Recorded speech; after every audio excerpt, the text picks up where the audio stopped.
കൊച്ചിയിൽ നിന്ന് ഉമേഷ് കൂടെയുണ്ട്. കൊച്ചിയിലെ വിശദാംശങ്ങളൊക്കെ പങ്കുവയ്ക്കാനായി. Umesh, good morning. Good morning Vinisha. പെരുന്നാളിന്റെ ഒരു തിരക്കിലേക്ക് കൊച്ചിയും കടന്നു അല്ലേ?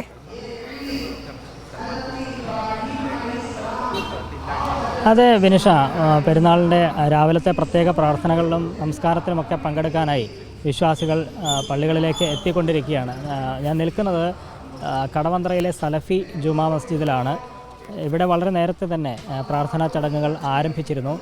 ഇവിടെയാണ് നടൻ മമ്മൂട്ടി ഉൾപ്പെടെയുള്ള അവർ പ്രാർത്ഥനകളിലും ഒപ്പം നിസ്കാരത്തിലുമൊക്കെ പങ്കെടുക്കാനായി ഇവിടേക്ക് എത്തി. മമ്മൂട്ടി 7 മണിക്ക് മുൻപേ തന്നെ ഈ കടവന്ത്ര സലഫി ജുമാ മസ്ജിദിൽ എത്തിയിരുന്നു. അദ്ദേഹം ഇപ്പോൾ പ്രാർത്ഥനയിൽ പങ്കാളിയായിക്കൊണ്ടിരിക്കുകയാണ്. പ്രത്യേക നമസ്കാര ചടങ്ങിലുമൊക്കെ അദ്ദേഹം പങ്കാളിയായിക്കൊണ്ടിരിക്കുകയാണ്.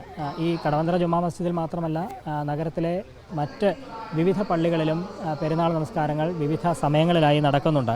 എറണാകുളം സെൻട്രൽ ജുമാ മസ്ജിദിൽ 7:45 ഈ പ്രത്യേക പ്രാർത്ഥനകൾക്ക് തുടക്കമാകും. അവിടെ മുഹമ്മദ് അർഷദ് ബദരിയാണ് ഈ ചടങ്ങുകൾക്ക് നേതൃത്വം നൽകുന്നത്. KSRTC ജുമാ മസ്ജിദ്, അവിടെ സൽമാൻ ഹുദവി 8 മണിക്ക് അവിടെ പ്രാർത്ഥനകൾ ആരംഭിക്കും. അവിടെ അദ്ദേഹമാണ് നേതൃത്വം നൽകുക. ഒപ്പം ഗാന്ധിനഗർ ജുമാ മസ്ജിദ്, കലൂർ SRM റോഡിൽ തോട്ടത്തുംപടി ജുമാ മസ്ജിദ്, കലൂർ ഹൈവേ ജുമാ മസ്ജിദ്, പച്ചാളം അൽ ഹിലാൽ മസ്ജിദ് തുടങ്ങി വിവിധ പള്ളികളിൽ നഗരത്തിലെയും ഗ്രാമത്തിലെയും ഒക്കെ വിവിധ പള്ളികൾ കേന്ദ്രീകരിച്ച് 7 മണി, 7:45, 8 മണി അങ്ങനെ വിവിധ സമയങ്ങളിലായാണ് ഈ ചടങ്ങുകൾ നിശ്ചയിച്ചിരിക്കുന്നത്. എല്ലായിടത്തും ഇത്തരത്തിൽ പ്രത്യേക പ്രാർത്ഥനാ ചടങ്ങുകളും നമസ്കാര ചടങ്ങുകളും ഒക്കെ ഉണ്ട്. കൊച്ചിയിൽ 2 ഇടങ്ങളിൽ ഈദ്ഗാഹ് നിശ്ചയിച്ചിരുന്നു. കലൂരിലും മറൈൻ ഡ്രൈവിലുമായി 2 ഇടങ്ങളിൽ ഈദ്ഗാഹ് നിശ്ചയിച്ചിരുന്നു. പക്ഷേ ഈ പ്രത്യേക കാലാവസ്ഥ പ്രതികൂലമാകുമോ എന്നൊരാശങ്ക ഉള്ളതുകൊണ്ട് അത് മുൻകൂട്ടി കണ്ട് ഈ ഈദ്ഗാഹുകൾ ഒഴിവാക്കുകയാണ് ഉണ്ടായത്.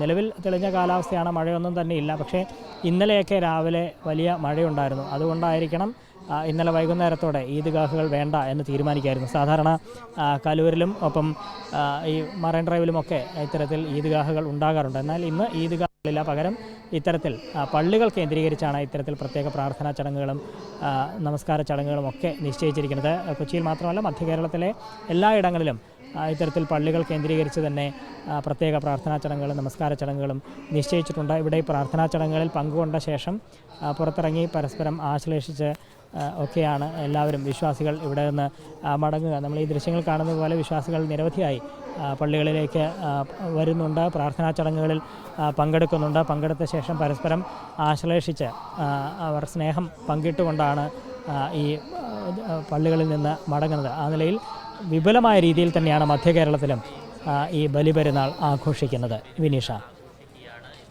ഉമേഷ്, ഈ ആഘോഷങ്ങളൊക്കെ എങ്ങനെയാണ്? കാരണം ഞങ്ങൾ മലബാറുകാരെ സംബന്ധിച്ചിടത്ത് പറയുകയാണെന്നുണ്ടെങ്കിൽ രാവിലെ തന്നെ കുളിച്ച് ഒരുങ്ങി പുത്തൻ വസ്ത്രങ്ങൾ അണിഞ്ഞ് പള്ളിയിൽ പോയി നമസ്കരിക്കും, സുഹൃത്തുക്കളെയൊക്കെ കാണും. ഈ ഓരോ പള്ളിയോടനുബന്ധിച്ചും മാംസ വിതരണം ഉണ്ടാകും. കാരണം ബലിപെരുന്നാൾ എന്ന് പറയുന്നത് അതൊരു സങ്കല്പം കൂടിയാണല്ലോ. അത്തരത്തിൽ ഈ ത്യാഗ സ്മരണ പുതുക്കിക്കൊണ്ടാണ് ബലിപെരുന്നാൾ ആഘോഷിക്കുന്നത്. അപ്പോൾ ഓരോ പള്ളിയിൽ നിന്നും ഈ മാംസ വിതരണം ഉണ്ടാകും.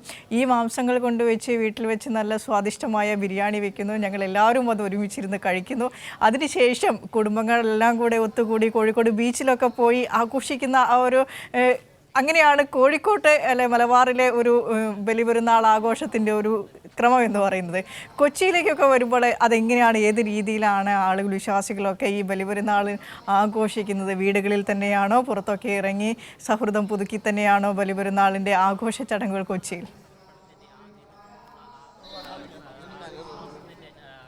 വിനിഷ, ആഘോഷങ്ങൾക്ക് എവിടെയും മാറ്റമില്ല. ഈ ചടങ്ങുകളൊക്കെ അതേപടി തന്നെ നടക്കും. മാംസവിതരണം അടക്കം പള്ളികൾ കേന്ദ്രീകരിച്ചുണ്ടാകും. അതുപയോഗിച്ച് തന്നെ വിഭവങ്ങൾ ഉണ്ടാക്കും, പരസ്പരം ആശ്ലേഷിക്കും. അങ്ങനെയുള്ള ആഘോഷങ്ങളൊക്കെ എല്ലായിടത്തും ഒരുപോലെ തന്നെ ഉണ്ടാകുമെന്നാണ് എനിക്ക് തോന്നുന്നത്. ഒരുപക്ഷേ ഈ വിഭവങ്ങളിൽ മാത്രമായിരിക്കും വ്യത്യാസം. മലബാർ വിഭവങ്ങളായിരിക്കില്ല ഒരുപക്ഷെ മധ്യ കേരളത്തിലുണ്ടാകുക. ആ തരത്തിൽ ഭക്ഷണ വിഭവങ്ങളിലുള്ള വ്യത്യാസം ഒഴിച്ചാൽ ബാക്കിയെല്ലാം ഏതാണ്ട് സമാനമായിരിക്കും എന്ന് തന്നെയാണ് കരുതുന്നത്. കാരണം എല്ലായിടത്തും ഒരുപോലെ ആഘോഷമുണ്ട്. വലിയ സന്തോഷ നിമിഷമാണ് എല്ലാവർക്കും, വിശ്വാസികൾക്ക് എല്ലാവർക്കും ഒരുപോലെയുള്ള സന്തോഷ നിമിഷമാണ്. അതുകൊണ്ട് ഒരുപക്ഷെ വീട്ടിൽ വിരുന്നുകാരുണ്ടാകും, കുടുംബം ഒന്നിച്ച് ഇത്തരത്തിൽ വലിയ ആഘോഷങ്ങളിൽ പങ്കെടുക്കും. പലരും ദൂരദേശങ്ങളിലും മറ്റുമൊക്കെ ജോലി ചെയ്യുന്നവർ ഇന്നേ ദിവസം വീട്ടിൽ ഒരുമിച്ച് കൂടുക എന്നുള്ളത് തന്നെയായിരിക്കും അവർ ചിന്തിക്കുക. പ്രായഭേദമന്യേ എല്ലാവരും വീട്ടിൽ ഒത്തുകൂടുന്നു, അവരുടെ സന്തോഷം പങ്കുവയ്ക്കുന്നു, വിവിധ ഇനം ഭക്ഷണങ്ങൾ ഉണ്ടാക്കുന്നു, ഒപ്പം ഭക്ഷണം കഴിക്കുന്നു. ആ തരത്തിൽ ഉള്ള തരത്തിൽ തന്നെയാണ് ആഘോഷം. ഞാൻ പറഞ്ഞതുപോലെ ഒരുപക്ഷെ ഓരോയിടത്തെയും ഭക്ഷണ വിഭവങ്ങളുടെ വ്യത്യാസം ഒഴിച്ചാൽ ബാക്കിയെല്ലാം ഒരുപോലെ തന്നെ ആഘോഷം തന്നെയാണ് എല്ലായിടത്തും. ഇത്തരത്തിൽ വീടുകളിലെ ഈ ആഘോഷം കഴിഞ്ഞാൽ ഒരുപക്ഷെ പുറത്തേക്ക് ഇറങ്ങും, സുഹൃത്തുക്കളെ കാണും, മറ്റ് ബന്ധുക്കളെ കാണും. ആ തരത്തിൽ ഉള്ള സ്നേഹം പങ്കിട്ടുകൊണ്ട് തന്നെയാണ് ഈ മധ്യകേരളത്തിലെമ്പാടും പെരുന്നാൾ ആഘോഷിക്കുന്നതെന്ന് തന്നെ പറയാം. ഈ ആഘോഷ നിമിഷങ്ങളിലേക്ക് കടക്കുന്നതേ ഇപ്പോൾ ഈ രാവിലെ സമയമായതുകൊണ്ട് പ്രത്യേക പ്രാർത്ഥനാ ചടങ്ങുകളും മറ്റുമൊക്കെയാണ് ഈ രാവിലെ സമയത്ത് ഉണ്ടാവുക.